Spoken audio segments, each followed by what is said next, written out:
안녕하세요. 검단에 있는 온땅이비 성문교회 서정희 목사입니다. 오늘도 하나님의 말씀과 함께하는 은혜의 시간 되시기를 바랍니다. 오늘 보실 하나님의 말씀은 요한복음 7장 14절에서 24절까지의 말씀입니다. 제가 봉독해 드리겠습니다. 이미 명절의 중간이 되어 예수께서 성전에 올라가사 가르치시니 유대인들이 놀랍게 여겨 이르되 이 사람은 배우지 아니하였거늘 어떻게 그를 아느냐 하니 예수께서 대답하여 이르시되 내 교훈은 내 것이 아니요 나를 보내신 이의 것이니라. 사람이 하나님의 뜻을 행하려 하면 이 교훈이 하나님께로부터 왔는지 내가 스스로 말함인지 알리라. 스스로 말하는 자는 자기 영광만 구하되 보내신 이의 영광을 구하는 자는 참되니 그 속에 불의가 없느니라. 모세가 너희에게 율법을 주지 아니하였느냐? 너희 중에 율법을 지키는 자가 없도다. 너희가 어찌하여 나를 죽이려 하느냐? 무리가 대답하되 당신은 귀신이 들렸도다. 누가 당신을 죽이려 하나이까? 예수께서 대답하여 이르시되 내가 한 가지 일을 행하매 너희가 다 이로 말미암아 이상히 여기는도다. 모세가 너희에게 할례를 행하였으니 그러나 할례는 모세에게 난 것이 아니요 조상들에게서 난 것이라. 그러므로 너희가 안식일에도 사람에게 할례를 행하느니라. 모세의 율법을 범하지 아니하려고 사람이 안식일에도 할례를 받는 일이 있거든. 내가 안식일에 사람의 전신을 건전하게 한 것으로 너희가 내게 노여워하느냐? 외모로 판단하지 말고 공의롭게 판단하라 하시니라. 아멘. 안티 기독교인들 중에 상당수는 목회자나 장로님 자녀들, 교회의 중직자 자녀들이 많다고 합니다. 그들이 왜 하나님을 믿는 가정에서 태어나서 교회를 다니고 그렇게 생활을 하면서도 안티 기독교인으로 자랄까요? 그것은 부모들의 이중성을 본 때문입니다. 부모들이 교회에서 생활 다르고 가정에서 생활 다른 것을 보았기 때문에 그들은 교회에서 한없이 거룩하고 깨끗한 척하는 부모님들이 가정에서 자녀들의 눈에는 실망스러운 모습을 너무 많이 보여주기 때문에 교회의 직분을 높이 가진 분들의 자녀들이 너무나 마음의 갈등과 또 분노까지 이르게 되는 것입니다. 그러다 결론을 내게 됩니다. 아, 하나님이 안 계시는구나. 하나님이 살아계시다면 어떻게 우리 부모가 저렇게 다르게 살아갈 수 있을까 하는 결론에 도달하게 된다고 합니다. 여러분은 믿는 대로 살아가십니까? 아니면 교회에서 내 위치가 있으니까 믿는 척 흉내는 내는데 여전히 내 속에 실상은 죄에 물들어 있고 세상 유혹에 다 넘어가고 있고 세상과 타협하고 세상의 성공만을 위해서 살아가지는 않으십니까? 여기에 가장 위험한 것이 목회자들일 것입니다. 저를 스스로 돌이켜봅니다. 과연 나는 정말 하나님을 사랑하는 마음으로 진정성 있게 하나님을 믿고 목회를 하는지 아니면 그저 직업적인 성공을 위해서 목회를 하는지 한번 돌이켜보게 된다고 하는 사실입니다. 오늘 본문은 유대인들과 예수님 사이에 묘한 긴장감이 느껴집니다. 예수님께서는 초막절 중간에 성전으로 올라오셔서 예루살렘의 명절을 지키러 온 사람들을 가르치고 계십니다. 그것을 지켜보는 유대인들은 예수님의 가르침에 굉장히 놀랍니다. 하지만 또 한편으로는 그 예수님을 견제하고 있는 것입니다. 그런 그들의 마음을 아시고 예수님은 그들을 책망하시면서 말씀하십니다. 요한복음 7장 17절 18절 하나님의 뜻을 따르려는 사람은 누구든지 이 가르침이 하나님에게서 난 것인지 내가 내 마음대로 말하는 것인지를 알 것이다. 자기 마음대로 말하는 사람은 자기의 영광을 구하지만 자기를 보내신 분의 영광을 구하는 사람은 진실하며 그 사람 속에는 불의가 없다. 하나님의 뜻을 따르려 한다면 예수님의 가르침이 하나님에게서 난 것인지 마음대로 자기 이익을 위해 하는 말인지 알게 된다고 하는 것입니다. 그런데 자기의 마음대로 말하는 사람, 그러한 사람들은 자기 영광을 구하고 자기를 보내신 분의 영광을 구하는 사람은 진실하며 그 사람 속에는 불의가 없다고 하는 것입니다. 즉 자기의 영광을 구하고 있는지 자기를 보내신 분의 영광을 구하고 있는지를 생각해 보면 된다는 것입니다. 하나님의 뜻이라고 하면 자기의 유익을 구하는 사람이 있습니다. 이것은 하나님의 뜻이야 라고 말하는데 자기 유익을 구한다는 것이죠. 그런데 반대로 하나님의 뜻을 전하면서도 정말 하나님의 뜻대로 살아가려고 하는 사람, 하나님의 영광만을 구하는 그러한 사람들이 있습니다. 하나님 뜻대로 살아가려고 하는 사람들의 말을 들으면 서로 통하는 것이 있어서 그것이 하나님에게서 온 것인지 알게 되는데, 왜냐하면 그 결과를 봤을 때 하나님의 영광만을 구한다는 것입니다. 여러분들은 하나님의 영광만을 위해서 구합니까? 아니면 각자 자신의 영광을 구하십니까? 그것이 중요한 기준이 된다고 하는 사실입니다. 예수님의 복음을 자신의 영광을 위해서만 사용하는 사람들이 있습니다. 반대로 예수님의 복음을 하나님의 영광을 위해서 사용하는 사람도 있습니다.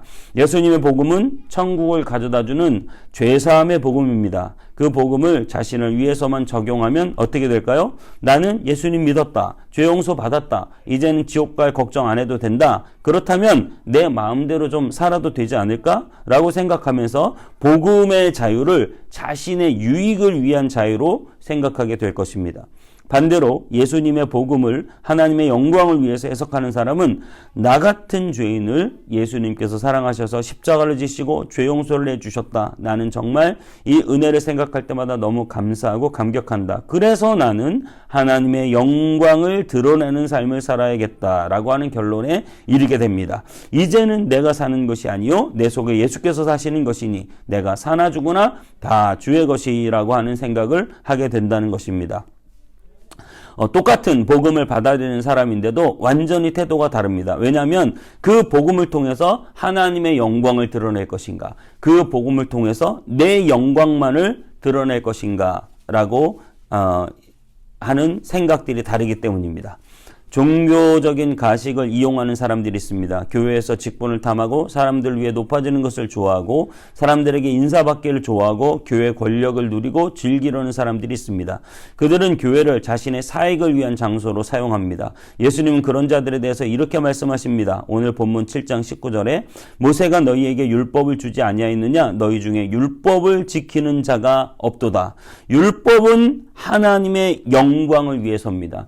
하지만 그 율법을 지키지 않는다는 것은 율법대로 사는 것 같지만 결국 그 결론이 자기의 영광을 구하는 것이 된다라고 하는 사실입니다. 하나님의 말씀을 따라 사는 것이 자기의 이익을 위한 것인지 아니면 하나님의 영광을 드러내려고 하는 것인지 스스로를 잘 돌이켜 보아야 됩니다. 정말 자신의 이익을 위해서 사는 사람들은 정말 종교이지 진정한 신앙은 아닐 것입니다. 저와 여러분이 정말 주님의 복음을 체험하고 경험해서 예수님의 십자가의 사랑을 진정으로 알고 믿고 따르는 사람이라면 그렇게 살지는 못하는 것입니다. 우리는 교회를 다니면서도 이렇게 변화되지 못한 모습을 너무나 당연하게 생각합니다. 내가 목회자여도 저부터도 저의 영광을 구하고 죄와 친숙한 느낌이 있습니다. 여러분이 중직자에도 예배를 한 번도 빠지지 않는 신앙인이라고 할지라도 여전히 하나님의 영광이 아니라 나의 영광을 구하며 내 욕심을 따라 내 뜻을 따라 그리고 죄와 가까운 삶을 살고 계시지 않습니까? 그런 삶에는 좋지 않은 냄새가 나게 되고 그 모습을 지켜보는 자녀들에게는 반항심과 적개심만을 심어주게 될 것입니다. 저와 여러분이 진실한 신앙인이라면 우리가 믿는 것과 행하는 것이 하나가 되어야 하겠습니다. 우리가 말하는 것과 행동이 하나가 되어야 합니다. 과하게 말하지 말아야 합니다. 행동이 경박하지 말아야 합니다. 내가 교회에서 하는 행동과 또 집에서 하는 행동의 그 결이 같아야 합니다. 오늘 본문 마지막으로 7장 24절에 이렇게 말씀하고 계십니다. 외모로 판단하지 말고 공의롭게 판단하라 하시니라.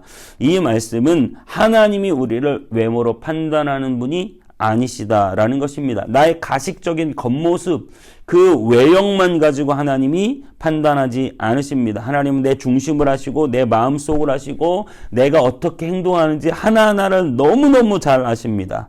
여러분의 행동, 목적을 정확히 꿰뚫고 계십니다. 그렇기 때문에 우리는 더욱 하나님 앞에서 우리가 부끄러움 없이 살아가야 할 줄 믿습니다. 하나님 뜻대로 살아갑시다. 하나님의 영광을 위해서 살아갑시다. 나의 영광이 아니라 하나님의 영광을 위해서 살아가야 합니다. 복음을 나를 위한 도구로 사용하는 것이 아니라 복음을 위해 내가 존재하고 복음 때문에 내가 살아가며 복음이 이끄는 삶으로 살아가야 합니다. 나의 영광과 이익을 위한 삶이 아니라 하나님의 영광과 교회의 이익과 하나님의 뜻을 위한 삶, 그것이 결과적으로 드러나느냐 드러나지 못하느냐가 결국 우리의 삶의 성패를 좌우하는 것입니다. 저와 여러분들은 자기의 영광이 아니라 하나님의 영광을 위한 삶을 살아가시게 되기를 다 축복합니다. 그래서 정말 우리의 신앙이 가식적이지 않고 우리의 신앙이 하나님 앞에 진실하며 우리의 교회의 생활이 가식적인 생활이 아니라 하나님 앞에 진실하며 또 우리의 자녀들이 보기에 가식적인 신앙이 아니라 정말 자녀들이 보기에도 진실한 신앙으로 인정받는 저와 여러분 다 되시기 바랍니다. 한 집사님이 그런 말씀하시는 걸 들어보았습니다. 본인의 신앙의 목표는 아내에게 인정받는 신앙이다. 참 귀한 말입니다. 저와 여러분들이 정말 여러분 가장 가까운 가족에게, 자녀에게, 또 부부, 각자 남편과 아내에게 인정받는 가식이 없는 진실한 참된 신앙인이 다 되시기를 주님의 이름으로 축복합니다. 기도하겠습니다. 예수님, 우리가 예수님을 믿는다고 하면서도 하나님의 영광을 위해서 살아가는지 내 영광을 위해서 살아가는지 돌이켜보게 하시고, 하나님, 우리가 겉모양은 가식적이고 우리가 겉모양은 하나님을 믿는 사람으로 살아갈 수 있지만 주님은 우리의 중심을 보시기 때문에 나의 모든 가식이 주님 앞에는 통하지 않는 걸 알기 때문에 우리가 더 진실하게 주님을 믿고 주님을 따라가게 하여 주시옵소서. 하나님, 참으로 하나님 앞에 우리가 진실한 신앙이 되어 하나님의 영광을 드러내는 삶이 되게 하시고 내 영광을 추구하는 자가 아니라 하나님의 영광을 드러내는 자가 되게 하여 주옵소서. 내 모든 가식적인 모습을 다 알고 있는 나의 부모, 또 나의 자녀, 나의 남편, 나의 아내들이 봤을 때도 진실한 신앙인으로 인정받는 우리가 되게 하여 주시옵소서. 주님께 감사드리고 예수님의 이름으로 기도하옵나이다. 아멘.